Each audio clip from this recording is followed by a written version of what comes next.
এইবার জেনে নিন কিভাবে খুবই সহজ উপায় তৈরি করবেন গুড়ের পাটিসাপটা পিঠা।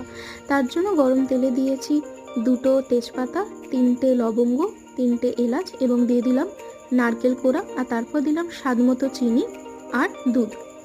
ভালোভাবে নারকেলটা এর সাথে মিশিয়ে নেব। তারপরে এতে দিয়ে দিলাম ঝোলা গুড়। গুড়ের সাথে নারকেলটা ভালোভাবে রান্না করে নেব। তারপরে নারকেল কোড়া কালারটা যখন এরকম ব্রাউন হয়ে আসবে তখন এতে দিয়ে দিলাম 2টো কলা।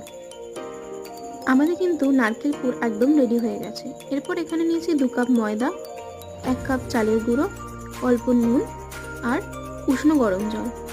তারপর ঠিক এরকম একটা পাতলা ব্যাটার রেডি করে নিতে হবে।